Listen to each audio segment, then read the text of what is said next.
Mama, darating po ba si Papa? Ang tanong na iyon, simple at inosente mula sa 6 na taong gulang na si Joaquin, ay tumusok sa puso ni Althea na parang isang matulis na patalim. Napilitan siyang humiti, isang ngiting sanay na siyang isuot na parang maskara sa tuwing haharapin niya ang tanong na ito. Hinaplos niya ang malambot na buhok ng kanyang anak. Anak, di ba napag-usapan na natin to? Si Papa, nasa malayo siya. Pero laging nakabantay sa atin. Isang kasinungalingan. Isang magandang kasinungalingan na binuo niya sa loob ng 7 taon para protektahan ang 3 pinakamahalagang tao sa buhay niya.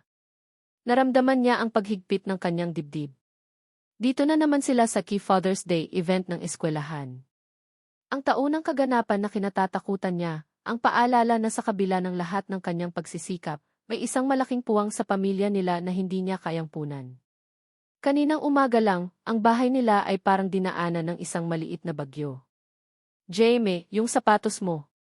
Nasaan na naman, sigaw niya habang hinahalo ang sinangag. Nasa ilalim po ng sofa, ma, sagot ng panganay niyang si Jaime, ang laging responsableng kuya.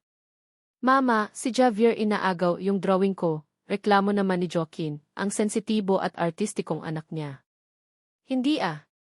Pinoprotektahan ko lang sa langgam, katwiran ng bunso at pinakamakulit sa lahat, si Javier, habang tumatakbo paikot sa mesa. Ganito ang bawat umaga para kay Thea. Isang magulo pero masayang simponya ng pagiging ina sa 3 makukulit na kambal. Siya ang nanay, ang tatay, ang tagaluto, ang driver, ang nurse, ang referee. Ginagawa niya ang lahat at sa halos lahat ng araw, sapat na iyon. Pero hindi sa mga araw na tulad nito.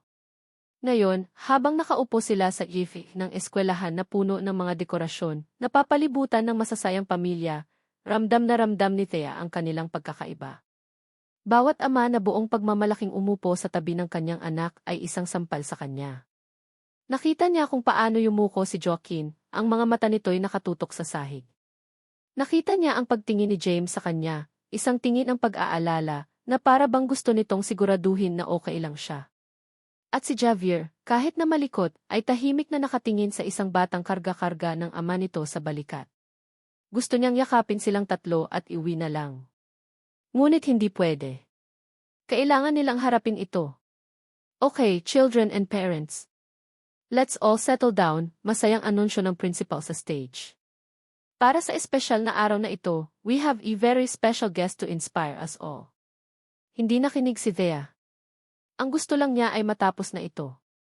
Ang kailangan niya lang gawin ay palakpakan ang sinumang aakyat sa entablado, ngumiti at pagkatapos ay bilhan niya ng paboritong ice cream ang kanyang mga anak.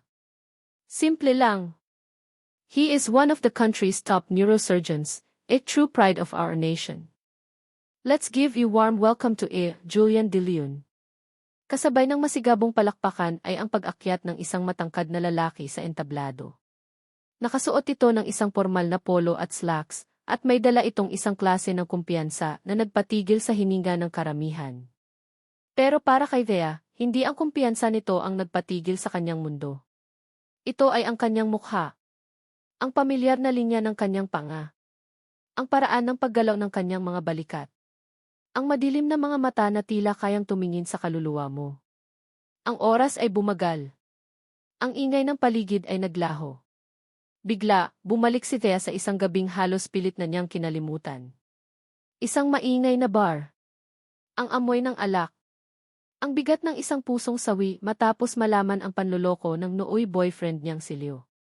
At ang lalaking ito. Ang estrangherong nag-alok sa kanya ng panyo, ng pakikiramay, at ng isang gabing puno ng nakalimutang pighati at panandali ang pag-iisa. Isang gabi. Iyon lang. Isang pagkakamali na nagbunga ng 3 pinakamagagandang biyaya sa buhay niya. Hindi maaari. Naramdaman niya ang panlalamig ng kanyang mga kamay. Ang puso niya ay kumakaripas sa loob ng kanyang dibdib na parang gustong kumawala. Sa dinami-dami ng tao sa Pilipinas, bakit siya? Bakit ngayon? Nagsimulang magsalita si Julian De Leon. Ang kanyang boses, malalim at kalmado, ay umalinggaw sa buong gife, ngunit hindi na naririnig ni Thea ang mga salita. Ang tanging nakikita niya ay ang lalaking ama ng kanyang mga anak. Ang lalaking hindi alam na mayroon siyang 3 anak. Habang nagsasalita ito, ang mga mata ni Julian ay nagsimulang libutin ang isang magalang na pagkilala sa mga manonood. At pagkatapos, huminto ito. Ang mga mata nila ay nagtagpo. Sa isang iglap, nakita ni Thea ang bahagyang pagbabago sa mukha ni Julian. Isang kislap ng pagkilala. Isang gatla ng pagkalito. Pagkatapos, ang tingin nito ay dahan-dahang bumaba mula sa kanyang mukha, patungo sa tatlong batang lalaki na magkakamukha sa kanyang tabi. Tatlong batang lalaki na may parehong hugis ng mata. Parehong itim na buhok. Parehong maliit na nunal sa ilalim ng kanang mata. Nakita ni Thea kung paano natigilan si Julian sa gitna ng kanyang pangungusap. Ang mga salita ay nawala sa hangin. Ang ngiti sa kanyang labi ay unti-unting naglaho. Ang buong bigat ng kanyang tingin ay lumipat mula kay Thea, patungo kay Jamie, pagkatapos ay kay Joaquin, at sa huli kay Javier. Para itong isang siyentipiko na nakatuklas ng isang imposibleng bagay. Isang pag-ulit. Isang milagro. O isang multo ng nakaraan na biglang nagkatawang tao, hindi lang isa, kundi tatlo. Naramdaman ni Thea ang pagkawala ng hangin sa kanyang baga. Ang mga bulungan sa paligid ay naging isang malayong ugong. Nakita niya. Alam na niya. Ang paulit-ulit na salita sa kanyang isipan. Ang lahat ng pader na itinayo niya sa loob ng 7 taon ay gumuho sa isang sandali. Ang lahat ng kasinungalingan na iningatan niya ay nabura ng isang tingin lamang.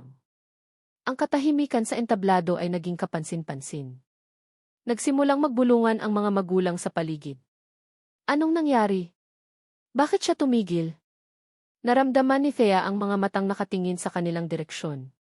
Ang kanyang unang instinct ay ang tumakbo. Ang takpan ang kanyang mga anak. Ang itago sila mula sa tingin ng lalaking ito. Mama, bakit po? Bulong ni Jamie, ramdam ang panginginig ng kamay ng kanyang ina. Uwi na tayo, nanginginig na sagot ni Thea. Ang boses niya ay halos hindi lumabas. Hinawakan niya ng mahigpit ang mga kamay ng kanyang mga anak at nagsimulang tumayo. Kailangan nilang makaalis dito. Ngayon na. Ngunit huli na ang lahat. Sa entablado, tila nagising si Julian mula sa kanyang pagkakatulala. Binaliwala niya ang prinsipal na lumapit sa kanya para magtanong kung okay lang siya. Itinaas niyang muli ang mikropono sa kanyang bibig, ngunit ang mga mata niya ay hindi umalis sa direksyon ni Thea, na para bang ikinukulong siya nito sa kanyang kinatatayuan. Ang buong gising ay tumahimik, naghihintay sa kanyang sasabihin. Ang boses ni Julian ay lumabas, hindi na kasing kalmado tulad ng kanina. Mayroon itong bahid ng pagkamangha, pagkalito, at isang bagay na hindi maipaliwanag ni Thea. Isang tanong na hindi para sa lahat, kundi para lamang sa kanya, pero narinig ng buong mundo. Maaari ko bang malaman kung sino ang mga batang iyon? Ang tanong ay lumabas sa bibig ni Julian bago pa man niya ito mapigilan. Sa isang iglap, ang Julian de Leon, ang kalmado, ang tiyak, ang siruhanong may mga kamay na kasing tikas ng bakal, ay naglaho. Ang natira ay isang lalaking tuliro na ang puso ay dumadagundong sa kanyang dibdib na parang gustong kumawala. Ang buong gift ay isang malabong imahe lamang. Ang mga mukha ng mga bata, ang mga ngiti ng mga magulang, ang mga makukulay na dekorasyon, lahat ay naglaho sa isang malaking blanko. Ang tanging malinaw sa kanyang paningin ay ang babaeng iyon, si Althea, at ang tatlong maliliit na mukha sa tabi niya. Tatlong mukha na parang salamin ng kanyang sariling pagkabata. Isang pamilyar na kaba ang gumapang sa kanyang dibdib, isang pakiramdam na minsan niya lang naramdaman sa buong buhay niya. Bigla, ang amoy ng antiseptic ng ospital ay tila sumingaw sa hangin. Ang alaala ay bumalik sa kanya, hindi malabo kundi matalas at masakit. 7 taon na ang nakalipas. Ang pinakamasamang gabi ng kanyang karera. Ang gabi kung saan ang isang maliit na anghel na pinagkatiwala sa kanyang mga kamay ay hindi na muling nagising. Ang tunog ng flatline sa monitor ay umalingaw pa rin sa kanyang isipan, isang paalala ng kanyang pinakamalaking kabiguan. Gabi-gabi pagkatapos noon, sinubukan niyang lunurin ang alaala sa alak. At sa isa sa mga gabing iyon, sa isang madilim na sulok ng isang maingay na bar, nakita niya ito. Isang babaeng umiiyak ng tahimik. Si Althea. Hindi niya alam kung bakit, pero nilapitan niya ito. Siguro dahil sa mukha nito, nakita niya ang sarili niyang pighati. Sa gabing iyon, hindi sila mga estranghero. Sila ay 2 taong sawi na naghanap ng kanlungan sa isa't isa. Ang gabing iyon. Ang gabing sinubukan niyang kalimutan dahil sa sakit na kaakibat nito. Iyon pala, ang gabing iyon ay may dalang higit pa sa pighati. De Leon, okay lang po kayo? Ang boses ng prinsipal ang nagpabalik sa kanya sa kasalukuyan. Nakita niya ang pagkalito sa mukha nito. Nakita niya ang daan-daang pares ng mga matang nakatitig sa kanya. At nakita niya si Thea, na parang isang hayop na nasukol, na nagmamadaling hilahin ang mga anak nito paalis. Hindi. Hindi siya pwedeng umalis. Walang paalam, ibinaba ni Julian ang mikropono at mabilis na bumaba ng entablado, binaliwala ang mga tawag ng prinsipal sa kanyang likuran. Ang kanyang mga paa ay may sariling isip, humahakbang ng mabilis, hinahabol ang anino ni Thea na papalabas na ng gift. Naabutan niya sila sa parking lot. Si Thea ay abala sa pag-aayos ng seatbelt ng isa sa mga bata. Thea. Ang pagtawag niya sa pangalan nito ay nagpatigil dito. Dahan-dahan itong lumingon at sa mga mata nito, nakita ni Julian ang takot. Purong takot. Sandali lang, sabi ni Julian, sinubukang pakalmahin ang sariling boses. Tinaas niya ang kanyang mga kamay na para bang sumusuko para ipakita na wala siyang masamang intensyon. Kailangan lang nating mag-usap. Humigpit ang hawak ni Thea sa pinto ng kotse. Ang kanyang mga buko ay namuti. Wala tayong dapat pag-usapan, malamig niyang sagot. Thea, please. Ang pagsusumamo sa boses ni Julian ay ikinagulat maging ng sarili niya. Tumingin siya sa mga bata sa loob ng kotse. Ang panganay ay nakatingin sa kanya ng may pagtatanggol. Ang isa ay may pag-usisa. Ang bunso ay tila walang pakialam. Pero lahat sila ay may mga mata niya. Sila Bachi. Hindi niya matapos ang tanong. Parang may bumara sa kanyang lalamunan. Umiling si Thea, isang marahas na pag-iling. Nagkakamali ka ng tao, sir. Hindi kita kilala. Ang salitang gisirg ay tumama sa kanya na parang sampal. Isang pader na biglang itinayo sa pagitan nila. Isang pagtanggi sa anumang koneksyon na minsan nilang pinagsaluhan. Hindi ako nandito para manumbat, pilit na paliwanag ni Julian, ang desperasyon ay nagsisimula ng gumapang sa kanyang boses. Gusto ko lang malaman ang totoo. Ang totoo ay nagkakamali ka, giit ni Thea, ang boses niya ay naging matigas na parang bato. Ang mga anak ko. Ang ama nila ay isang dayuhan. Matagal na niya kaming iniwan. Isang kasinungalingan. Alam ni Julian na kasinungalingan iyon. Nakita niya ito sa paraan ng pag-iwas nito ng tingin, sa panginginig ng mga labi nito. Mabilis na isinara ni Thea ang pinto ng kotse, pumasok sa driver's seat, at binuhay ang makina. Hindi na muling lumingon. Naiwan si Julian na nakatayo sa parking lot, pinapanood ang paglayo ng kotse hanggang sa maging isang maliit na tuldok na lamang ito. Ang hangin ay humampas sa kanyang mukha, ngunit hindi niya ito naramdaman. Ang tanging nararamdaman niya ay isang malaking pagkalito at isang hindi maipaliwanag na pag-asa. Kinuha niya ang kanyang cellphone mula sa bulsa. Mabilis niyang hinanap ang isang pangalan sa kanyang contacts. Si Greg, isang pribadong investigador na minsan nang nakatulong sa kanya sa isang sensitibong kaso ng pamilya. Nag-dial siya. Greg, it's Julian De Leon, sabi niya nang sagutin ang tawag, ang boses niya diretsahan at walang paligoy-ligoy. I need you to find someone for me. Discreetly. Bumalik siya sa kanyang kotse, ang isip niya ilumilipad. Dayuhan. Bakit iyon ang sinabi niya? Para ba itago ang katotohanan? O para itaboy siya? Binuksan niya ang gallery ng kanyang cellphone at hinanap ang isang lumang folder. Nandoon ang mga litrato niya noong bata pa siya. Pinili niya ang isang litrato kung saan siya ay 6 na taong gulang, nakangiti habang hawak ang isang bola. Pinagmasdan niya ang kanyang sariling mukha sa litrato. Ang hugis ng mga mata. Ang ngiti. Ang maliit na nunal sa ilalim ng kanang mata. Pagkatapos, ipinikit niya ang kanyang mga mata at sinubukang alalahanin ang mukha ng 3 bata. Magkakaiba ang kanilang mga personalidad, iyon ay sigurado. Ngunit ang kanilang mga mukha. Ang kanilang mga mukha ay 3 malinaw na kopya ng litratong hawak niya ngayon. 3 kopya ng isang pagkakamali, bulong niya sa sarili. Pero habang sinasabi niya iyon, isang ibang pakiramdam ang nanaig. Hindi pagsisisi. kundi isang bagay na mas malalim. Isang bagay na parang pag-aari. Ang sumunod na ilang oras sa ospital ay isang pagsubok sa kanyang konsentrasyon. Sinubukan niyang ituon ang kanyang atensyon sa mga brain scan, sa mga medical chart, sa mga pasyenteng naghihintay sa kanya. Ngunit sa bawat pagitan ng kanyang mga gawain, ang mukha ni Thea at ng tatlong bata ang bumabalik sa kanyang isipan. Anak ko sila. May 3 akong anak. Ang mga salitang iyon ay umuulit-ulit sa kanyang isip, hindi na isang tanong kundi isang unti-unting pagtanggap. Hapon na nang tumunog ang kanyang personal na cellphone. Isang hindi rehistradong numero. Alam niyang si Greg na ito. Hello, sagot niya, ang boses niya ay mas mahina kaysa sa kanyang inaasahan. Sir Julian, sabi ng boses sa kabilang linya. Greg po ito. May paunang impormasyon na po ako tungkol kay Emil Althea Ramirez. Napahigpit ang hawak ni Julian sa kanyang cellphone. What is it? Nagkaroon ng bahagyang pag-aalinlangan sa kabilang linya bago ito magsalita muli. Sir, na-check ko po ang lahat ng available records. Walang record ng kahit sinong dayuhan na naging asawa o partner niya. Sa katunayan, base sa birth certificate ng 3 bata, nakalagay po na father unknown. Ang mga sumunod na araw ay isang malaking pagsubok para kay Althea.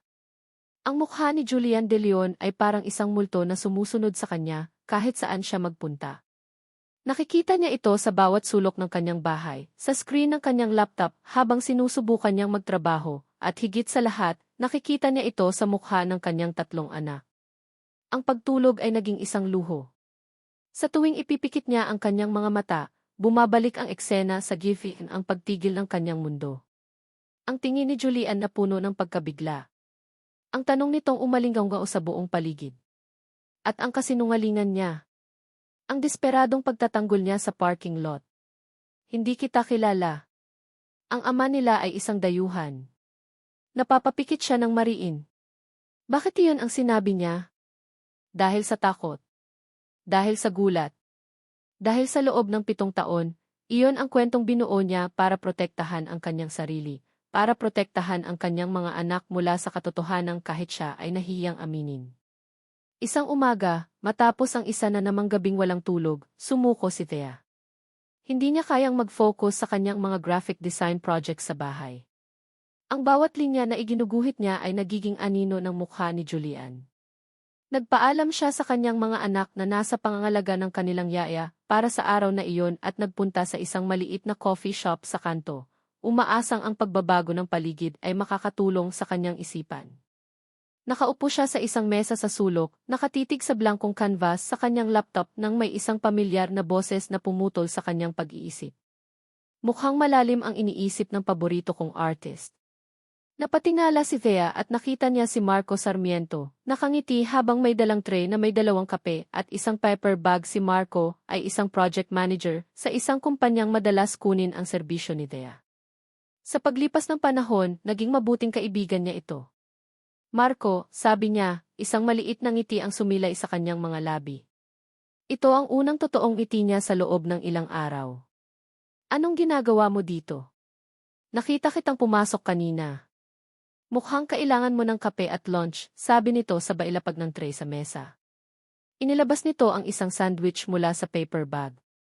Isang simpleng gesture, pero para kay Thea, iyon ay isang malaking bagay. Sa gitna ng kaguluhan sa kanyang isip, ang presensya ni Marco ay parang isang kalmadong dagat. Siya ay simple, maaasahan at ligtas. Salamat, mahinang sabi ni Thea. May problema ba? Tanong ni Marco, ang kanyang boses ay puno ng sinserong pag-aalala. Hindi ka sumasagot sa mga text ko kahapon. Nag-aalangan si Thea. Gusto niyang sabihin ang lahat. Ngunit paano? Paano niya ipapaliwanag ang isang 7 taong sikreto? Nakita ko lang ang isang tao mula sa nakaraan, sabi niya, pinipili ng maingat ang kanyang mga salita. Medyo komplikado. Tumango si Marco, hindi na nagtanong pa. Iyon ang isang bagay na gusto ni Thea sa kanya. Hindi siya mapilit. Marunong siyang magbigay ng espasyo. Naupo lang ito sa tapat niya, humigop ng kape at hinayaan siyang maging tahimik. Ang simpleng pagkakaroon niya roon ay sapat na. Para siyang isang ligtas na kanlungan. Kinagabihan, pag-uwi ni Thea, isang malaking karton na kahon ang sumalubong sa kanya sa may pintuan. Wala itong pangalan ng nagpadala, address lang nila ang nakasulat. Ano yan, Mama? Tanong ni Javier, ang mga matay kumikinang sa pag-usisa. Maingat na binuksan ni Thea ang kahon. Sa loob, may 3 set ng komplikadong model kits, isang battleship para kay Jaime, isang eroplano para kay Javier, at isang detalyadong architectural model para kay Joaquin. Eksakto ang mga modelong matagal nang tinitingnan at pinapangarap ng mga bata sa isang toy store. Naramdaman ni Thea ang panlalamig ng kanyang mga kamay. Isa lang ang taong posibleng gumawa nito. Wow! Ang galing, sigaw ng 3 habang sabik na kinuha ang kani-kanilang mga laruan. Pinanood ni Thea ang kanyang mga anak, ang puso niya inahahati. Isang bahagi niya ay nagagalit. Paano niya nalaman? Paano niya nagawang alamin ang isang maliit na detalye tungkol sa gusto ng mga bata? Ang pag-iisip na iniimbestigahan sila ni Julian ay nagbigay sa kanya ng takot. Ngunit may isang maliit, traidor na bahagi sa kanyang puso na nakaramdam ng kislap ng pasasalamat. Nakita niya ang purong kaligayahan sa mukha ng kanyang mga anak, isang kaligayahan na bihira niyang maibigay dahil sa kanilang limitadong budget. At iyon ang mas nagpagalit sa kanya. Nagagalit siya dahil sa isang iglap, pinadama sa kanya ni Julian na hindi siya sapat. Kinabukasan, tumawag si Marco. Thea, naisip ko lang, baka gusto niyong mamasyal ng mga bata sa darating na Sabado. Pwede tayong pumunta sa park, magpalipad ng saranggola. Linroy treat. Ang alok ni Marco ay isang direktang kontra sa misteryosong regalo ni Julian. Ito ay bukas, simple at walang hidden agenda. Ito ay normal. Sa park, pinanood ni Thea si Marco habang nakikipaglaro ito sa kanyang mga anak. Tinulungan nito si Jaime na buuin ang saranggola. Nakipaghabulan ito kay Javier.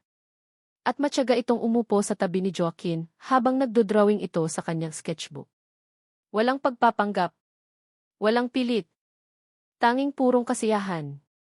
Habang pinapanood niya sila, isang tanong ang pumasok sa isip ni Thea. Ito ba ang buhay na dapat kong piliin? Isang buhay na simple at payapa. Isang buhay kung saan ang ama ay hindi isang komplikadong sikreto, kundi isang mabuting lalaki na nandyan, handang mag-alay ng kanyang oras at pagmamahal. Si Marco ang lahat ng bagay na hindi si Julian. Si Marco ay kaligtasan. Si Julian ay panganib. Si Marco ay katiyakan. Si Julian ay isang malaking tandang pananong.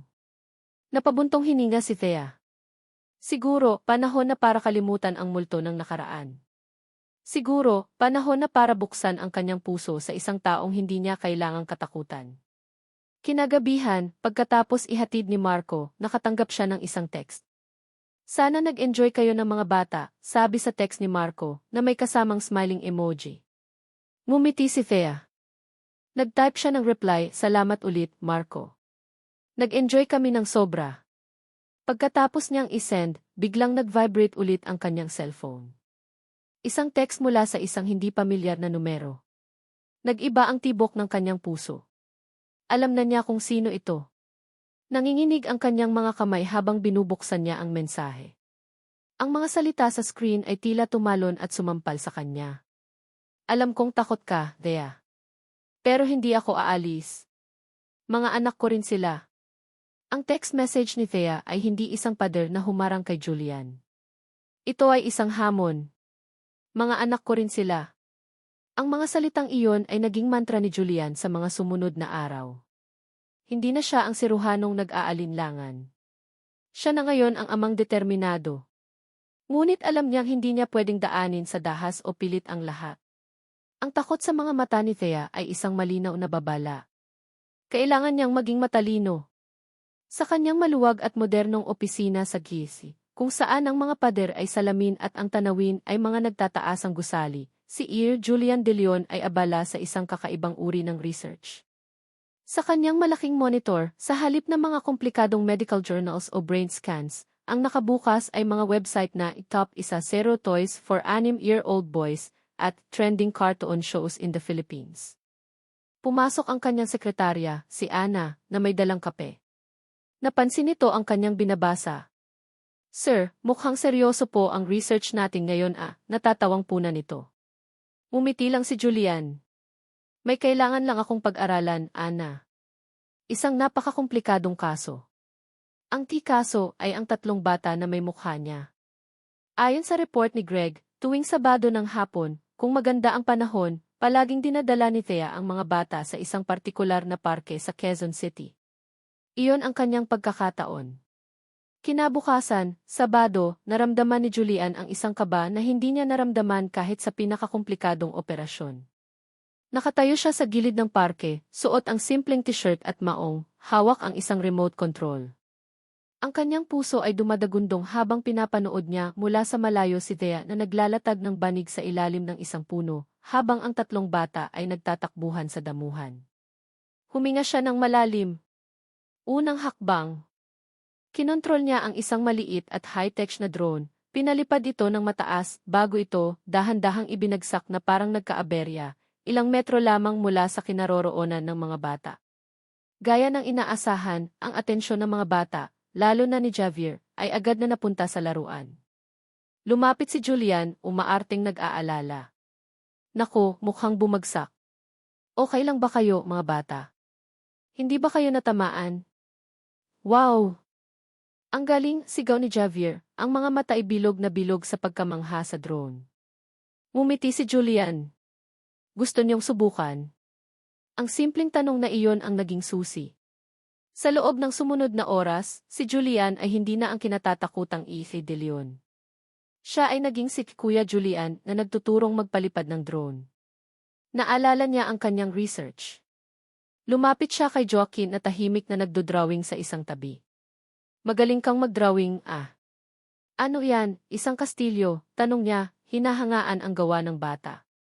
Napatingala si Joaquin, medyo nahihiya pero tumango. Para po kay mama. Naramdaman ni Julian ang isang kirot sa kanyang puso. Pagkatapos, nilapitan niya si James na may hawak na bola ng basketball. Fan ka pala ni Stephen Curry, puna niya, tinutukoy ang jersey na suot ng bata. Nagulat si James pero agad na sumagot. Opo. Siya ang the best. Nag-usap sila tungkol sa mga laro at paboritong players. Sa bawat sandali, nararamdaman ni Julian na unti-unti siyang nakakapasok sa maliit na mundo ng mga bata. Ito ay isang pakiramdam na bago at nakakakilig. Isang uri ng tagumpay na hindi maibibigay ng anumang matagumpay na operasyon. Mula sa malayo, nakikita niya si Thea. Nakatayo ito, ang mga braso'y nakakrus sa dibdib. Nakikita niya ang pagkunot ng noo nito, isang senyales ng pag-aalala at marahil inis. Ngunit sa likod ng lahat ng iyon, nakikita niya ang mga mata nitong nakatutok sa kanya, sa mga anak nila. Mayroong pagkalito sa mga matang iyon, isang bagay na nagbigay sa kanya ng pag-asa. Naramdaman niyang nananalo siya. Ito na iyon. Ang unang hakbang. Nang naghahanda na siyang magpaalam, isang lalaki ang papalapit sa kanila. Pamilyar ang mukha. Ito ang lalaking kasama ni Thea sa coffee shop, base sa mga litratong ipinadala ni Greg. Thea. Sorry, na-late ako, sabi ng lalaki, humihingal na parang galing sa pagtakbo. Ngumiti si Thea, isang ngiti na hindi pa nakikita ni Julian na ibinibigay nito sa kanya. Okay lang, Marco. Tamang-tama ang dating mo. Pagkatapos, ginawa ni Marco ang isang bagay na nagpatigil sa mundo ni Julian sa pangalawang pagkakataon. Inakbayan ni Marco si Thea sa isang paraan na natural at puno ng pag-aari. Tumingin ito sa kanya, isang magalang pero may pagmamay-aring ngiti sa mga labi. Salamat sa paglalaro kasama ng mga bata, sabi ni Marco, ang boses ay kalmado at puno ng kumpiyansa. Ako nga pala si Marco, ang boyfriend ni Thea. Boyfriend ni Thea. Ang mga salitang iyon ay umalinggangao sa isipan ni Thea ilang araw matapos ang insidente sa parke. Isang kasinungalingan na binitawan ni Marco para protektahan siya, ngunit isa ring kasinungalingan na nagbigay ng bigat sa kanyang dibdib. Habang nakikita niya ang pagkadismaya sa mukha ni Julian noon, isang bahagi niya ang nakaramdam ng ginhawa. Ligtas na naman siya. Pero isang bahagi rin ang nakaramdam ng panghihinayang. Hindi niya alam kung ano ang mas malala, ang pananahimik ni Julian o ang patuloy na pag-abot nito. Ngayon, tila pinili na nito ang manahimik. Walang text. Walang tawag. Walang misteryosong regalo. Ang katahimikan ay dapat na maging isang biyaya, pero bakit parang isang parusa? Isang hapon, habang abala siya sa pagguhit, tumunog ang kanyang cellphone.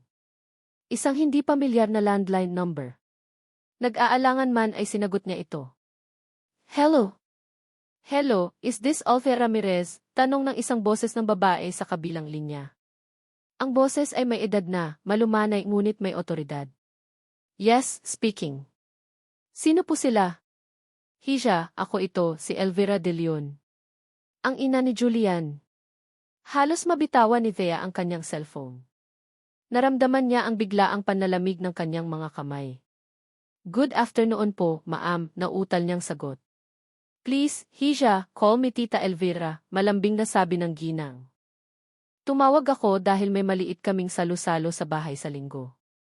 Isang engagement party para sa bunso kong anak na si Liana. At gusto ko sanang imbitahan ka at ang mga apo ko.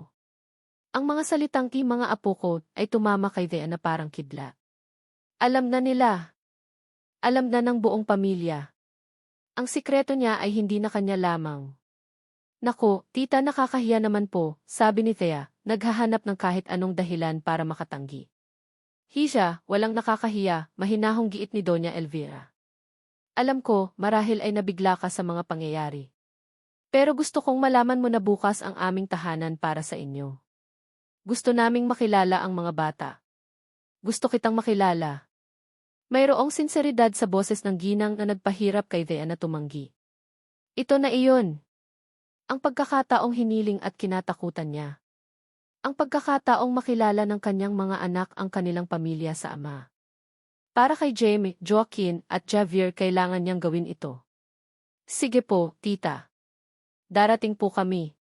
Pagdating ng linggo, si Thea ay nasa harap ng salamin, hindi mabilang kung ilang beses na siyang nagpalit ng damit. Sa huli, pinili niya ang isang simpleng puting bestida. Sapat na para maging presentable, ngunit hindi masyadong magarbo.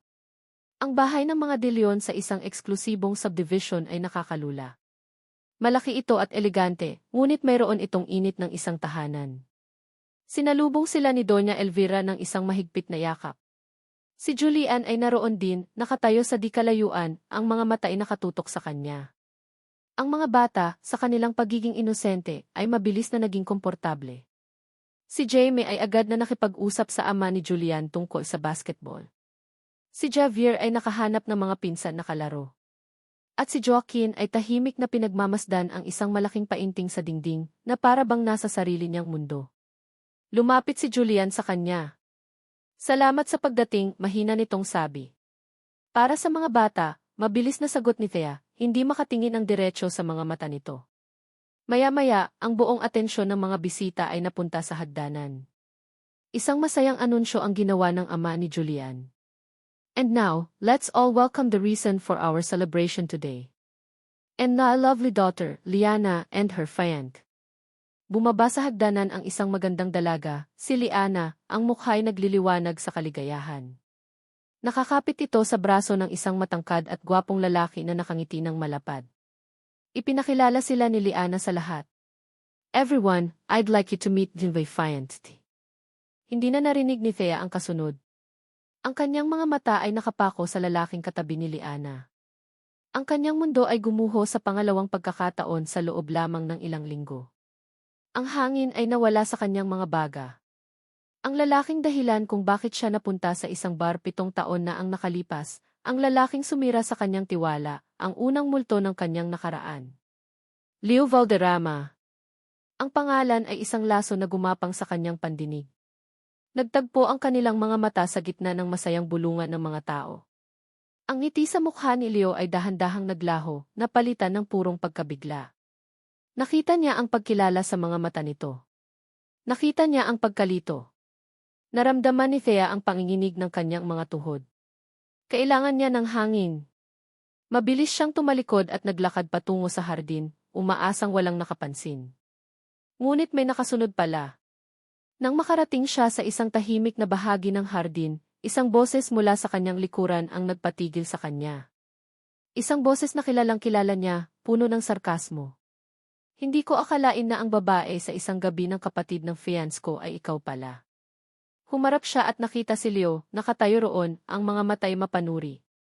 Ang liit ng mundo, di ba? Mula sa kinatatayuan niya sa tabi ng French doors na nakabukas patungo sa hardin, pinanood ni Julian si Thea na nagmamadaling lumabas. Ang pagbabago sa ekspresyon nito nang ipakilala si Leo ay hindi nakaligtas sa kanyang mapanuring mga mata. Mayroon doon isang bagay na malalim at madilim.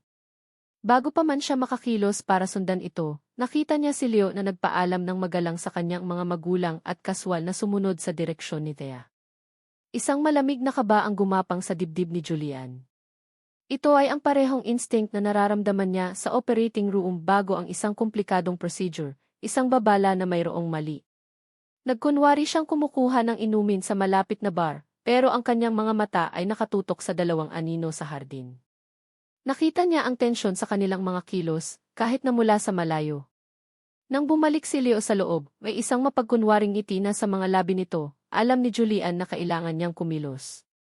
Sinalubong niya ito sa isang pasilyo na medyo malayo sa mga bisita. Leo, tawag ni Julian, ang boses niya ay kalmado ngunit may bigat. Lumingon si Leo, ang ngiti nito'y lumapad. Doc! O, kuya na pala dapat ang itawag ko sa'yo, pabiro nitong sabi. Hindi ngumiti si Julian. Nakita kong sinundan mo si Thea.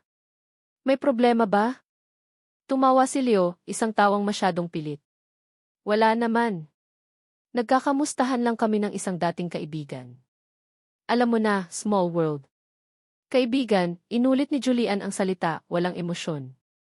Hindi ganoon ang nakita ko sa reaksyon niya kanina.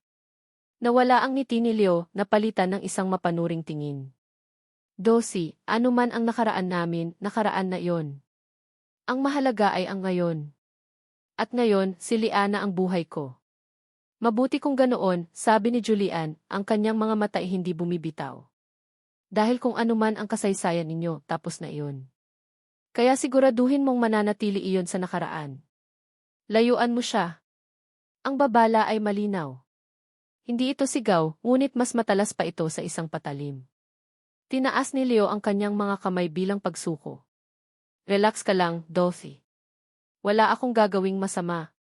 Pamilya na tayo, di ba?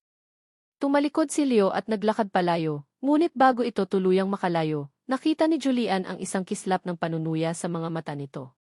Isang kislap na nagsasabing hindi pa tapos ang laro.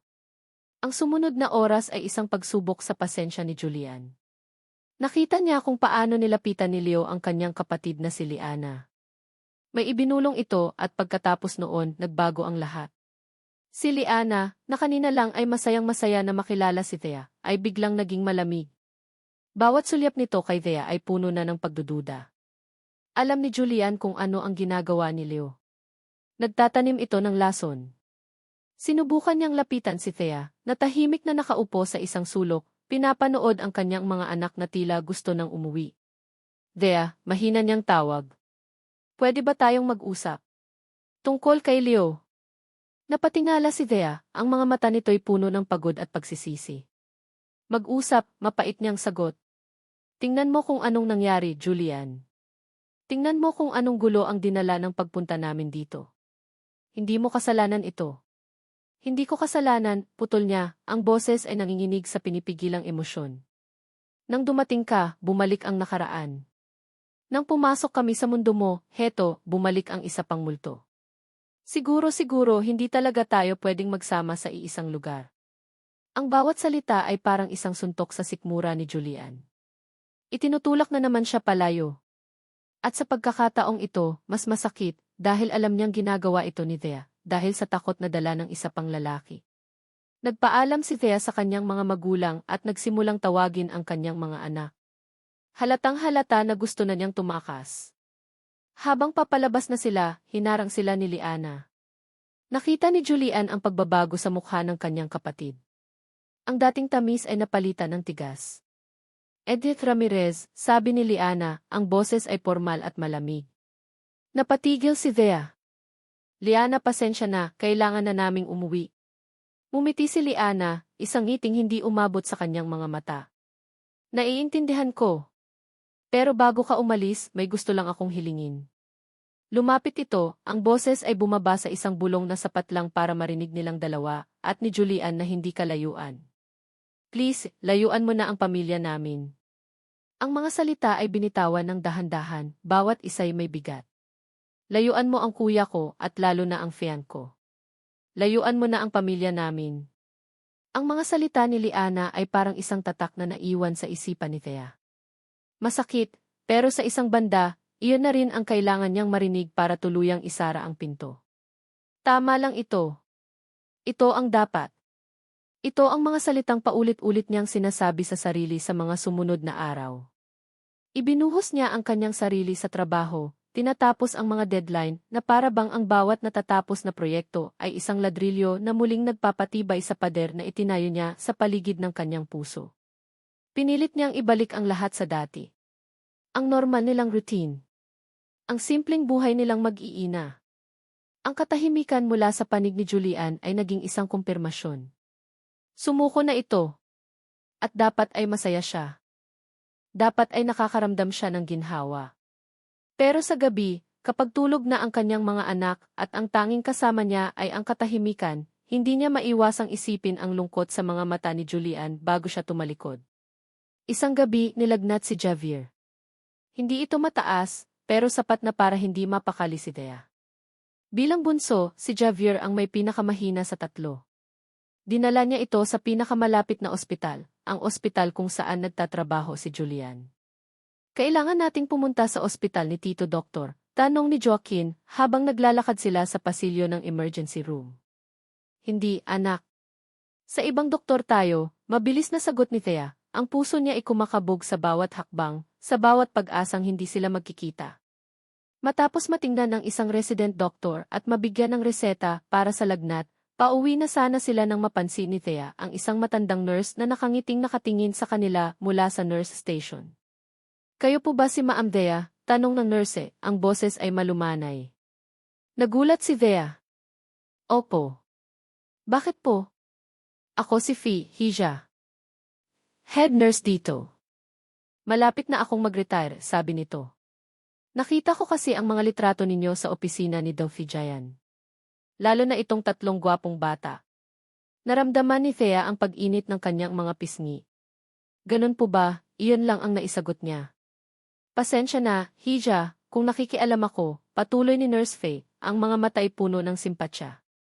Pero nakikita ko ang pag-aalala sa mga mata mo.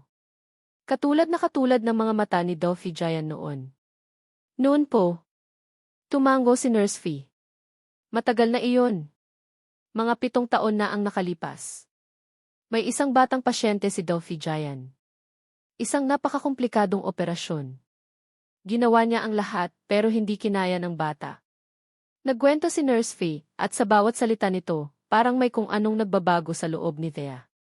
Ikinuwento nito ang isang Julian na hindi niya kilala, isang batang doktor na halos madurog. Ilang linggo siyang parang kaluluwang ligaw dito sa ospital. Hindi kumakain ng maayos. Laging tulala. Ang mga mata niya, blanko. Lahat kami natakot para sa kanya. Akala namin hindi na siya babalik sa pag-oopera. Napatingin si Thea kay Javier na mahimbing nang natutulog sa kanyang mga braso. Iyon ang pinakamasamang gabi ng buhay niya, Hija, dagdag ni Nurse Faye, ang boses ay halos isang bulong. At alam mo ba, sa pagkakatanda ko, iyon din ang gabi na umalis siya sa ospital at hindi na namin nakita hanggang kinabukasan. Iyon ang gabi na halos sumuko na siya sa lahat. Ang mga salita ay tumago sa puso ni Thea. Iyon ang gabi. Ang gabi kung saan nakita niya ito sa bar. Ang gabing iyon. Hindi ito gabi ng isang irresponsableng lalaki na naghahanap lang ng kasiyahan. Ito pala ay gabi ng isang siruhano na pasan-pasan ang bigat ng isang nawalang buhay. Bigla, ang lahat ng galit at takot na naramdaman ni Thea para kay Julian ay unti-unting natunaw. Napalitan nito ng isang bagay na mas malalim, isang bagay na hindi niya inaasahan, pag-unawa. Ang paglayo nito pagkatapos ng gabing iyon ay hindi dahil sa kawalang hiyaan. Ito ay dahil sa sakit. Parang may bumagsak na pader sa loob niya. Sa unang pagkakataon, nakita niya si Julian hindi bilang isang banta, kundi bilang isang taong nasaktan din, katulad niya. Nakatayo lang siya roon, yakap si Javier, habang pinoproseso ang lahat. Ang isip niya ay lumilipad, sinusubukang pagtagpi-tagpiin ang mga piraso ng isang kwentong ngayon niya lang naintindihan. Nasa gitna siya ng malalim na pag-iisip nang biglang mag-ring ang kanyang cellphone. Ang tunog ay marahas at nakakagulat sa tahimik na pasilyo. Nakita niya ang pangalan ng eskwelahan sa screen. Kinabahan siya. Hello? Ang boses sa kabilang linya ay ang prinsipal, ngunit hindi ito kalmado. Ito ay nagpapanik at basag. Enrique Ramirez, kailangan niyo pong pumunta dito ngayon din. Si Joaquin po nagkaroon ng aksidente. Ang boardroom ay malamig at tahimik. Ang tanging maririnig ay ang boses ng isang investor na naglalahad ng mga numero sa isang malaking screen. Milyon-milyong piso. Isang bagong wing para sa ospital. Isang deal na ilang buwan ng pinagtatrabahuhan ni Julian. Ito dapat ang kanyang mundo. Numero, lohika at kontroladong tagumpay. Ito ang mundong pinili niyang pagbalingan matapos siyang itaboy ni Thea at ng sarili niyang kapatid. Kung hindi niya kayang ayusin ang kanyang pamilya, aayusin na lang niya ang kanyang ospital. Ngunit habang nagsasalita ang investor, ang isip ni Julian ay nasa ibang lugar. Nasa isang maliit na parke. Nasa 3 batang lalaki na may mga mata niya. Nasa isang babaeng may mga matang puno ng takot. Biglang nag-vibrate ang kanyang personal na cellphone sa ibabaw ng makintab na mesa. Isang marahas na panginginig sa gitna ng katahimikan. Nakita niya ang pangalan sa screen, Ana. Alam niyang hindi ito tatawag sa personal na numero niya maliban kung ito ay isang emergency. Isang tingin lang sa kanyang mga kasamahan, tumayo siya at lumabas ng boardroom. Jayan, sabi niya sa telepono, ang boses niya ay mahinahon pa. Sir! Ang boses ni Ana sa kabilang linya ay basag at nagpapanik. Sir, tumawag po ang eskwelahan ng mga anak ni Emedea. Si Joaquin po na aksidente dinala po dito sa ospital natin. Ang bawat salita ay parang isang suntok na nag-alis ng hangin sa kanyang baga. Joaquin. Na aksidente. Hospital. I'm on the way, sabi niya at ibinaba ang tawag. Bumalik siya sa boardroom. Ang lahat ng mga mata ay nasa kanya. Gentlemen, apologize, sabi niya, ang kanyang boses ay kalmado pa rin, ngunit may isang bakal na determinasyon sa ilalim nito. A family emergency. We will have to reschedule. Bago pa man makasagot ang sinuman, tumalikod na siya at halos tumakbo palabas ng silid. Binaliwala niya ang mga tawag ni Ana sa kanyang likuran. Ang multimilyong deal, ang kinabukasan ng ospital, lahat ay naglaho. Ang tanging mahalaga ay ang kanyang anak. Ang biyahe mula Gif patungo sa ospital ay isang malabong alaala. Ang mga kotse sa kanyang paligid ay mga anino lamang. Ang kanyang mga kamay ay mahigpit na nakahawak sa manibela, ang mga buko niya ay namumuti. Sa kanyang isipan, isang imahe ang paulit-ulit na bumabalik, ang tunog ng flatline sa isang monitor, ang iyak ng mga magulang, ang pakiramdam ng kabiguan. Ang kanyang pinakamalaking demonyo. Hindi ngayon, sabi niya sa sarili. Huwag ang anak ko. Nang dumating siya sa emergency room, ang eksena ay purong kaguluhan. Pero sa gitna ng lahat, nakita niya ito. Si Thea. Nakaupo sa isang sulok, nakayuko, ang mga balikat ay nanginginig sa bawat hikbi. Durog. Ang itsura niya ay ang itsura ng bawat magulang na kinatatakutan niyang harapin. Nilapitan niya ito. Thea. Napatingala si Thea. Ang mga mata nito'y puno ng luha at takot. Nang makita siya nito, walang galit, walang pagtataboy. Tanging purong desperasyon. Gianni. Anong nangyari? Nahulog siya sa maihagdanan ang ulo niya. Hindi na nito matapos ang sasabihin. Dumating ang head of surgery, si E. Alcaraz, isang matandang doktor na nirerespeto ni Julian. Ang mukha nito ay seryoso. Jayan, mabuti at nandito ka, sabi ni E. Alcaraz. Iginagaya siya sa isang sulok kung saan nakasabit ang mga x-ray. Itinuro nito ang isang madilim na bahagi sa scan ng ulo ni Joaquin. Acute epidural hematoma. Mabilis ang pagdurugo. Kailangan niya ng agarang craniotomy. Tumango si Julian, ang kanyang utak ay lumipat sa e-doctor mode. Ihanda ang AC. Sino ang gagawa? Tumingin si E. Alcaraz sa kanya, ang mga matay puno ng bigat. Walang ibang neurosurgeon na available sa ngayon. Ang iba ay nasa probinsya para sa isang medical conference. Ikaw lang, Jayan. Ikaw lang ang pwedeng gumawa nito. Ang mga salita ay parang isang malamig na tubig na ibinuhos sa kanya. Kailangan niyang harapin ang kanyang demonyo para iligtas ang sarili niyang anak. Ang kamay na minsan nang nabigo ay siya ring kamay na magliligtas ngayon. Ang kapalaran ay may isang malupit na pagpapatawa. Huminga siya ng malalim, itinutulak ang takot sa pinakailalim ng kanyang pagkatao. Tumingin siya pabalik kay Thea, na nakatingin sa kanila, ang mga mata ay puno ng pag-asa at takot. Nilapitan niya ito. Hinawakan niya ang mga nanginginig nitong kamay. Thea, sabi niya, ang boses niya ay matatag at puno ng isang pangakong hindi niya pwedeng sirain. Tinitigan niya ito ng diretsyo sa mga mata, na para bang sinasabi na ibigay sa kanya ang lahat ng takot nito. Ililigtas ko ang anak natin, Thea. Pangako. Tumalikod siya at naglakad patungo sa mga pinto ng operating room. Bawat hakbang ay mabigat, ngunit bawat hakbang ay tiyak. Huminto siya sa harap ng pinto. Humarap siya at tinignan si Thea sa huling pagkakataon. Pagkatapos, pumasok siya. Ang mga pinto ay sumara sa isang mahinang tihis, isinasara ang mundo sa labas. Iniwan nito si Thea, na mag-isang nakatayo, habang ang pulang ilaw sa itaas ng pinto ay umilaw na may dalang mga salita. Operating. Ang oras ay tumigil sa pasilyo sa labas ng operating room. Para kay Thea, ang bawat segundo ay isang walang katapusang paghihintay. Ang bawat pag-ikot ng segundo sa orasan sa pader ay parang isang martilyo na pumupukpok sa kanyang sentido. Ang puting sahig ay tila lumalamig. Ang amoy ng antiseptic ay mas tumatalim. Ang pulang ilaw na may salitang key operating P ay isang matang nakatitig sa kanya, isang tahimik na saksi sa kanyang paghihirap. Nakatayo lang siya roon, yakap ang sarili. Ang mga dasal ay naubos na sa kanyang isipan, paulit-ulit na lang. Diyos ko, iligtas niyo po ang anak ko. Diyos ko, bigyan niyo po siya ng lakas. At sa gitna ng kanyang mga dasal para kay Joaquin, isang pangalan pa ang sumisingit. Jayan.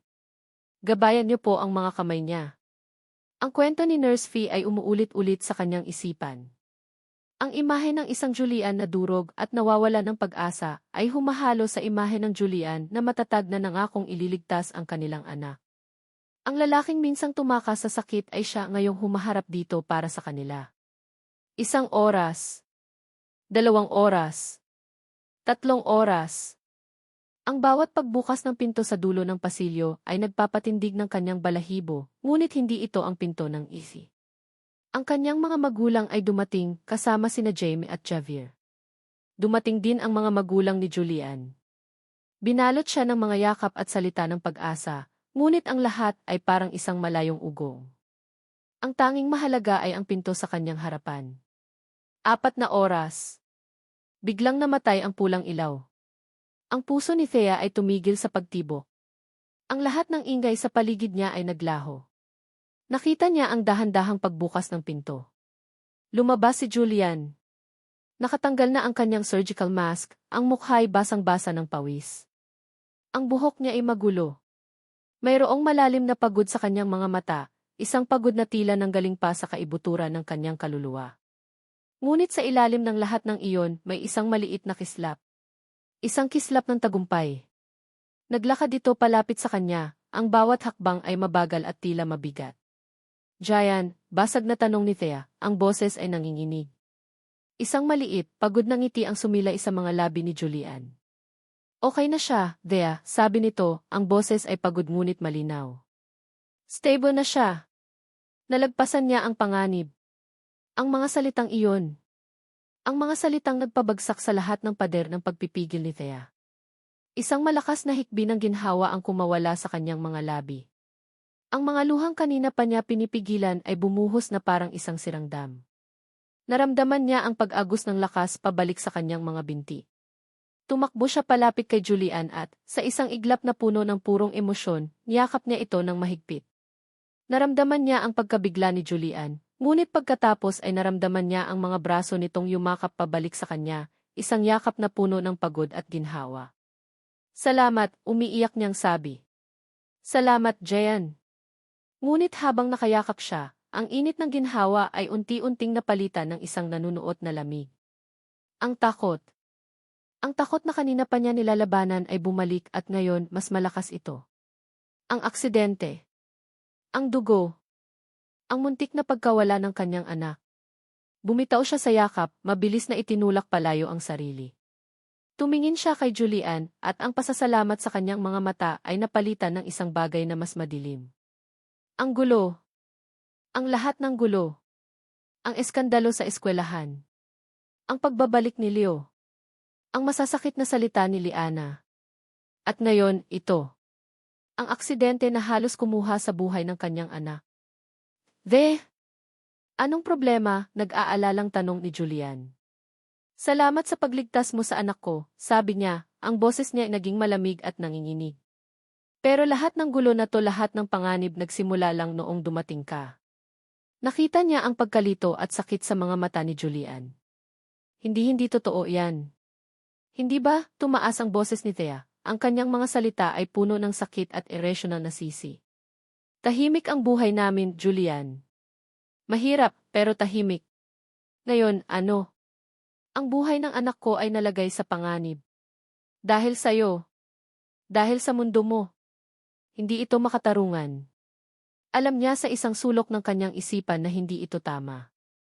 Ngunit ang takot ng isang ina ay hindi laging makatarungan. Ito ay desperado. At gusto nitong may masisi. Tumingin siya ng diretsyo sa mga mata ni Julian, ang mga mata na minsan niyang sinilungan at binitawan ang mga salitang wawasak sa kanilang dalawa. Gusto kong bumalik kami sa dati. Isang buhay na wala ka. Ang sakit sa mukha ni Julian ay hindi maipinta. Ito ay mas malalim pa sa pagod. Ito ay ang itsura ng isang taong nagbigay ng lahat at sa huli ay itinapon pa rin. Hindi ito sumagot. Hindi ito nakipagtalo. Hindi ito nagpaliwanag. Dahan-dahan lang itong tumango isang beses. Isang pagtanggap sa kanyang hatol. Isang pagsuko. Pagkatapos, tumalikod ito at nagsimulang maglakad palayo. Ang likod nito, na kanina lang ay simbolo ng lakas at pag-asa, ngayon ay anino ng isang taong talunan. Ang bawat hakbang nito palayo sa kanya ay isang hakbang na palayo sa kanilang pamilya, isang hakbang na siya mismo ang nagtulak. Pinanood ni Thea ang anino nitong dahan-dahang lumayo sa mahabang pasilyo ng ospital hanggang sa tuluyan na itong maglaho sa isang kanto. Naiwan si Thea, ligtas na ang kanyang anak, ngunit ang kanyang puso ay basag na basag. Ang liwanag ng umaga ay isang kaaway. Para kay Julian, na nakakulong sa dilim ng kanyang kwarto, ang bawat sinag ng araw na tumatago sa siwang ng kanyang kurtina ay isang paalala ng isang bagong araw na ayaw niyang harapin. 2 araw na ang nakalipas mula ng talikuran niya si Thea sa pasilyo ng ospital. 2 araw na siyang hindi pumapasok. Ang mga tawag mula sa ospital, mga katanungan tungkol sa mga pasyente, mga follow-up sa operasyon ni Joaquin, mga paalala sa mga meeting, ay mga ingay na lang na hindi niya pinapansin. Isang buhay na wala ka. Ang mga salitang binitawan ni Thea ay isang lason na dahan-dahang kumakalat sa kanyang sistema. Isang hatol. Isang pagtataboy na mas masakit pa kaysa sa unang beses. Noon, siya ang kusang lumayo dahil sa sarili niyang kaduwagan. Ngayon, itinulak siya palayo matapos niyang gawin ang lahat. Matapos niyang harapin ang kanyang pinakamalaking demonyo. Tinitigan niya ang isang litrato sa kanyang bedside table, isang candid shot na kinuha ng kanyang ina noong engagement party. Sina Jaime, Joaquin at Javier tumatawa habang naglalaro. 3 maliliit na bersyon niya. 3 buhay na naging resulta ng kanyang pinakamadilim na gabi. At ngayon, wala na siyang karapatan sa kanila. Pinagmasdan niya ang kanyang mga kamay.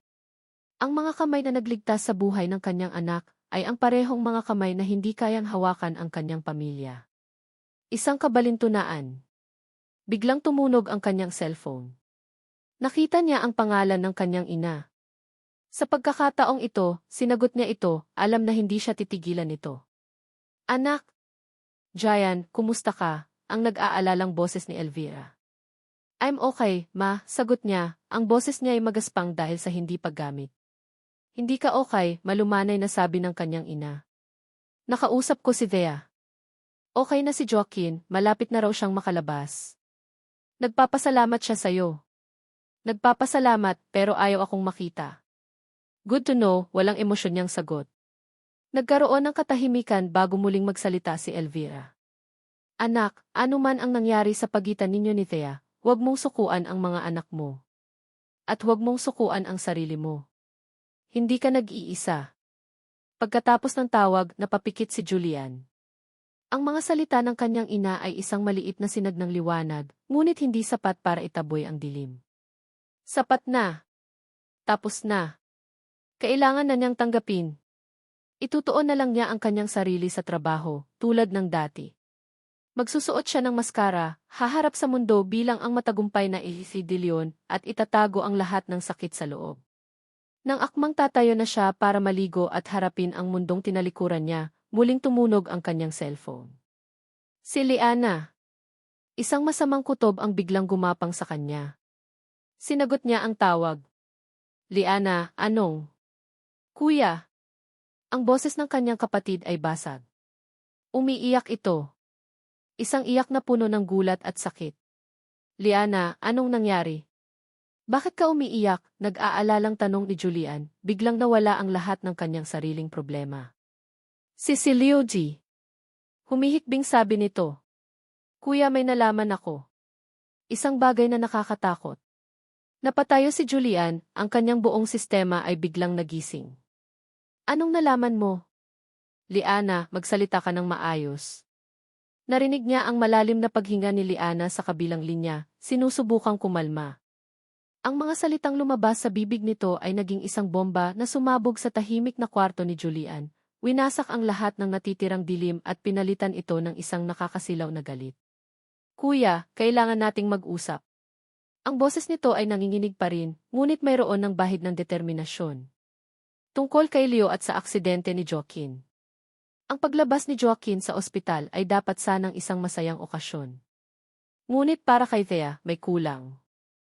Habang inaayos niya ang mga gamit sa kwarto, isang imahe ang hindi maalis sa kanyang isipan, ang likod ni Julian habang naglalakad ito palayo sa pasilyo. Ang bawat ngiti ni Joaquin, bawat halik ni na Jamie at Javier, ay isang paalala ng buhay na iniligtas ni Julian. At bawat sandali ng katahimikan sa kanilang bahay ay isang paalala ng taong itinaboy niya. Kasalanan ko. Ang mga salitang iyon ay isang tinik na nakabaon sa kanyang lalamunan. Ang takot niya, ang kanyang irrational na takot, ang sumira sa lahat. Nasa gitna siya ng pag-iimpake nang may kumatok sa pinto. Si Marco. May dala itong basket ng prutas at mga laruan para sa mga bata. Kumusta na ang champion? Nakangiting bati ni Marco kay Joaquin. Ngumiti si Thea, isang pilit na ngiti. Salamat sa pagdalaw, Marco. Habang naglalaro ang mga bata, naupo si Marco sa tabi ni Thea. Pinagmasdan nito ang mukha niya. Hindi ka masaya, sabi ni Marco. Hindi ito isang tanong. Isa itong statement. Napayuko si Thea. Paano ako magiging masaya? Muntik nang mawala ang anak ko. Hindi lang yon, Thea, malumanay na sabi ni Marco. Mula noong araw na iyon sa parke. Mula noong sinabi kong boyfriend mo ako, hindi ka na masaya. Nagulat si Thea sa sinabi nito. Thea, pinili mo ako, o ang ideya ng isang tulad ko, dahil sa kaligtasan, patuloy ni Marco, ang kanyang boses ay puno ng pag-unawa, hindi panunumbat. Pero masaya ka ba? Kasi nakikita ko kung paano ka tumingin sa kanya. Nakikita ko ang sakit sa mga mata mo ngayon dahil wala siya. Ang bawat salita ni Marco ay isang katotohanang ayaw aminin ni Thea sa kanyang sarili. Thea, sabi nito, at ngayon, ang boses niya ay seryoso. May kailangan kang malaman. Noong araw ng aksidente naroon din ako sa eskwelahan. May meeting ako sa malapit. Nakita ko si Leo. Napatigil sa paghinga si Thea. Si Leo. Nakita ko siyang papalapit sa bike rack kung saan nakaparada ang mga bisikleta ng mga bata. May ginawa siya sa bisikleta ni Joaquin. Akala ko noong una ay tinitingnan niya lang. Pero kahina-hinala ang kilos niya. Mabilis siyang umalis nang may makita siyang papalapit na guro. Para kay Thea, ang mga salita ni Marco ay isang malakas na sampal. Hindi aksidente ang nangyari. Ito ay sinadya. Ang kasamaan ni Leo ang naglagay sa panganib sa kanyang anak. At ang isinisi niya ay ang taong nagligtas dito. Isang malakas na hikbi ang kumawala sa kanya, isang hikbi ng pagsisisi at galit sa sarili. Niyakap siya ni Marco, isang yakap ng isang kaibigan. Kailangan mong sabihin sa kanya ang totoo, Thea. At higit sa lahat, Kailangan mong sabihin sa kanya ang nararamdaman mo. Matapos umalis ni Marco, nagmamadaling kinuha ni Thea ang kanyang cellphone at nagdial. Kailangan niyang makausap si Julian. Kailangan niyang humingi ng tawad. Ngunit bago pa man niya maitawag, isang text message ang pumasok mula kay Liana. Ate Thea, kailangan po nating magkita. Ngayon na. Tungkol po kay Kuya at kay Leo. Please. Sa bahay ng mga De Leon, ang sala ay puno ng tensyon. Naroon ang mga magulang ni Julian. Naroon si Liana, ang mga matay mugto sa kaiiyak. At naroon si Leo, nakaupo sa sofa na parang isang hari, ngunit ang kaba sa kanyang mga mata ay hindi maitago. Ano to, Liana? Aroganting tanong ni Leo. Anong drama na naman ito? Dumating si Thea, at pagkatapos ng ilang minuto, dumating din si Julian, ang mukha'y malamig na parang yelo. Ngayong nandito na ang lahat, nagsimula si Liana, ang boses ay nanginginig ngunit determinado. Humarap siya kay Leo. Leo, tinanong ko ang guard sa school. May teeth footage. At nakita kita. Namutla si Leo. Nakita kita na sinira mo ang preno ng bisikleta ni Joaquin, umiiyak na sabi ni Liana. Bakit mo ginawa iyon? Bakit? Ang pag-amin ay hindi na kailangan. Ang takot sa mukha ni Leo ay sapat na. Ngunit ang kasamaan nito ay lumabas pa. Tumingin ito kay Thea nang may pagkasuklam. Dahil sa kanya, sigaw ni Leo, itinuturo si Thea. Ang babaeng yan. Iniwan niya ako para sa kung sino-sinong lalaki. At ngayon, babalik siya para sirain ang buhay ko kasama ang pamilya niyo. Hindi ako papayag. Sa isang iglap, tumayo si Julian at sinuntok si Leo ng buong lakas, pinabagsak ito sa sahig. Ngunit bago pa man magkagulo, humarang si Thea. Ang mahalaga ngayon ay hindi si Leo. Ang mahalaga ay si Julian. Umalis ka na, mahinahon ngunit may otoridad na sabi ng ama ni Julian kay Leo. At huwag ka nang magpapakita pa sa pamilya namin. Nang makaalis na si Leo, ang lahat ng mata ay napunta kina Thea at Julian. Hindi na nag-aksaya ng oras si Thea. Tumakbo siya. Tumakbo siya palabas ng bahay, papunta sa ospital, iniisip na bumalik na doon si Julian. Ngunit wala siya roon. Tinawagan niya ito pero hindi ito sumasagot. Saan siya pupunta? Saan siya hahanapin? Bigla, naaalala niya ang isang bagay na naikwento nito noon sa parke. Isang lugar na pinupuntahan niya kapag kailangan niyang mag-isip. Isang tahimik na beach, 2 oras ang layo mula sa syudad. Walang pag-aalinlangan, sumakay siya sa kanyang kotse at nagmaneho. Ang bawat kilometro ay isang karera laban sa oras, isang karera para itama ang kanyang pagkakamali. Dapit hapon na nang marating niya ang beach. Ang langit ay kulay kahel at rosas. At doon, sa may dalampasigan, nakita niya ito. Nakatayo, mag-isa, nakatingin sa papalubog na araw. Ang puso ni Thea ay kumakabog ng malakas sa kanyang dibdib. Dahan-dahan siyang lumapit, ang mga paa niya ay lumulubog sa buhangin. Bawat hakbang ay isang pagsisisi. Huminto siya sa kanyang likuran. Huminga siya ng malalim, kinalap ang lahat ng natitirang lakas ng loob. Gianni. Ang kanyang boses ay isang bulong sa hangin. Patawarin mo ako. Lumingon si Julian. Ang sakit sa kanyang mga mata ay naroon pa rin, isang bakas ng mga salitang ibinato sa kanya sa pasilyo ng ospital. Ngunit sa ilalim nito, may nakita si Thea na iba. Isang pagod.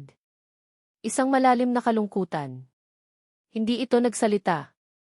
Hinintay lang nito ang kanyang sasabihin, ang mga mata ay nakatitig sa kanya, na para bang sinusukat kung ang mga salitang ipatawarin mo ako, ay sapat na. Alam ni Thea na hindi. Mali ako, Giant, nagsimula siya, ang boses niya ay nanginginig ngunit puno ng pagsisisi. Mali ako na isinisi ko sa iyo ang lahat. Ang takot ko bilang isang ina, iyon ang nagsalita. Natakot ako na baka mawala sa akin si Joaquin, at sa sobrang takot ko, ikaw ang nakita kong dahilan. Lumapit siya ng isang hakbang. Ang distansya sa pagitan nila ay parang isang malaking bangi na siya mismo ang gumawa. Ang totoo, patuloy niya, ay natakot ako sa iyo mula pa noong una. Dahil lang dumating ka, ginulo mo ang mundo ko. Ang tahimik na mundong binuo ko para sa amin ng mga anak ko. Isang mundong pinaniwalaan kong sapat na. Pero ipinakita mo sa akin na hindi. Ang mga luha ay nagsimula na namang bumagsak sa kanyang mga pisngi. Ipinakita mo sa akin kung ano ang kulang. Isang ama para sa mga anak ko. At isang-isang pag-ibig na matagal ko nang kinalimutan. Dito na siya tuluyang bumagsak. Patawarin mo ako, Jayan. Patawarin mo ang pride ko. Patawarin mo ang takot ko. Hinawakan ni Thea ang braso ni Julian. Ang init ng balat nito ay isang pamilyar na kuryente. Tinitigan siya ni Julian, ang kanyang mga mata ay naghahanap ng katotohanan sa likod ng mga luha. Dahan-dahan, itinaas nito ang kanyang kamay at pinunasan ang isang butil ng luha sa kanyang pisngi. Pinapatawad din kita, Thea, mahina nitong sabi, ang boses ay magaspang. Patawarin mo ako kung naging duwag ako 7 taon na ang nakalipas. Kung mas pinili kong takasan ang sakit kaysa harapin ang isang posibleng umaga kasama ka. Kung hinayaan kong lumipas ang napakaraming taon. Hinawakan nito ang kanyang mga kamay. Hindi ang presensya ko ang nagdala ng gulo, Thea. Ang kasamaan ni Leo ang gumawa noon.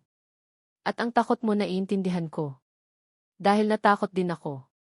Natakot akong mabigo ulit. Pero nang makita ko si Joaquin sa operating table, mas natakot akong mawala siya. Mas natakot akong mawala kayo. Ang pag-amin na iyon ang tuluyang gumiba sa lahat ng natitirang pader sa pagitan nila. Hindi na nila kailangan pang magsalita. Sa isang kilos na tila sabay nilang naisip, niyakap nila ang isa't isa. Isang yakap na hindi tulad ng dati. Hindi ito yakap ng pasasalamat o ginhawa. Ito ay yakap ng pag-uwi. Yakap ng 2 taong pagod na sa pagtakbo. Yakap ng pagtanggap at pagsisimula. Sa ilalim ng papalubog na araw, sa dalampasigan kung saan ang mga alon ay banayad na humahalik sa buhangin, nanatili silang magkayakap. Hinayaan nilang ang katahimikan ang maghilom sa lahat ng sugat. Maya-maya, bumitaw si Julian sa yakap, ngunit hindi nito binitawan ang kanyang mga kamay.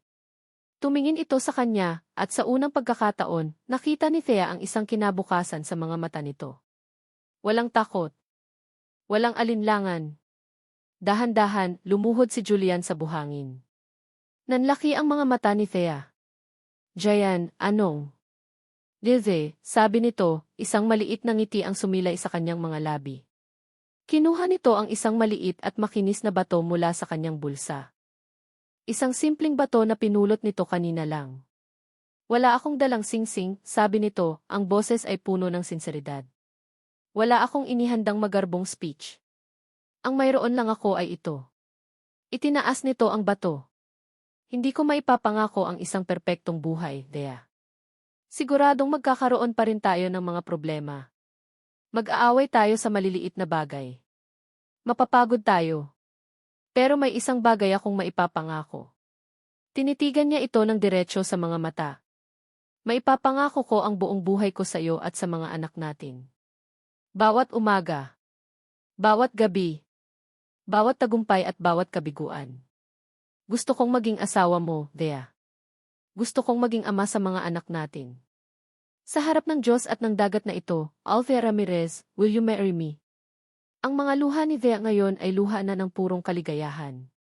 Tumango siya ng paulit-ulit, hindi makapagsalita.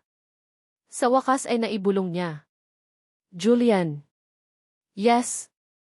Isinuot ni Julian ang simpleng bato sa kanyang daliri na para bang ito ang pinakamahal na diamante sa mundo. At pagkatapos, sa ilalim ng mga huling sinag ng araw, hinalikan niya ito. Isang halik na naglalaman ng 7 taon ng pangulila, ng sakit, ng pag-asa, at ng isang pangako ng habang buhay. Ang kanilang kasal ay simple at taimtim, ginanap sa parehong dalampasigan kung saan sila muling nagkaintindihan. Ang mga bisita ay ang kanilang mga malalapit na pamilya at kaibigan. Si Marco ay naroon, nakangiti ng totoo. Si Liana ang kanyang maid of honor. At ang kanilang 3 best men na nakasuot ng maliliit na barong ang nagnakaw ng eksena. Sina Jaime, Joaquin, at Javier ay buong pagmamalaking tumayo sa tabi ng kanilang ama. Ang bawat isa ay maihawak na singsing na unan, kahit isa lang naman talaga ang kailangan. Makalipas ang ilang taon. Ang likod bahay ng mga De Leon ay puno ng tawanan. 6 na bata ang nagtatakbuhan sa damuhan. Sina Jaime, Joaquin, at Javier, mga binatilyo na ngayon, ay abala sa pagtuturo sa kanilang 3 nakababatang kapatid na babae kung paano magpalipad ng saranggola. Tatlong magagandang prinsesa na may mga mata ni Thea at ngiti ni Julian. Mula sa veranda, pinanood sila ni Thea at Julian magkayakap. Inakbayan siya ni Julian at hinalikan sa sentido. Sino nang mag-aakala, bulong ni Thea, nakasandal ang ulo sa dibdib ni Julian, na ang isang gabi ay magiging simula ng lahat. Ngumiti si Julian, ang puso ay puno ng kapayapaan at pagmamahal. Hindi iyon isang pagkakamali, Thea. Iyon ay tadhana. Tumingin sila sa kanilang pamilya, isang magulo, maingay at perpektong obra maestra na nagsimula sa isang gabi ng kalungkutan at ngayon ay isang panghabang buhay na puno ng kaligayahan. At dito nagtatapos ang makulay na kwento ng pag-ibig ni Althea at Julian. Mula sa kaibuturan ng aking puso, maraming salamat. Salamat sa iyong pagsubaybay sa bawat kabanata, sa pag-iyak, pagtawa at pag-asa kasama ng ating mga bida. Ang pagsulat sa kwento ni Thea at Julian ay isang paglalakbay din para sa akin. Bawat kabanata ay binuo ng may pag-asa na maantig ang inyong mga puso at makapagbigay ng inspirasyon. Nais kong iparating sa pamamagitan ng kanilang istorya na ang tunay na pag-ibig ay hindi laging perpekto o madali. Ito ay isang paglalakbay ng pagpapatawad sa iba, at higit sa lahat, pagpapatawad sa ating mga sarili. Ito ay tungkol sa lakas ng loob na harapin ang mga multo ng nakaraan upang makamit ang isang mas magandang kinabukasan. Ipinakita nila sa atin na ang isang gabi ay tunay na maaaring maging simula ng panghabang buhay, ngunit ito ay kailangang samahan ng responsibilidad, pagsisikap, at pagpili sa isa't isa araw-araw, sa kabila ng takot at pag-aalinlangan. Ngayong tapos na ang kanilang kwento, nais ko namang marinig ang sa inyo. Aling bahagi ng kanilang paglalakbay ang pinakatumatak sa inyong puso? Anong aral ang inyong napulot sa kwento ni Thea, Julian, at ng kanilang lumalaking pamilya? I-comment nyo lang sa ibaba. Bawat isa ay aking babasahin at lubos na pahalagahan. Muli, maraming salamat sa inyong lahat. Hanggang sa muli nating pagkikita sa susunod na kwento.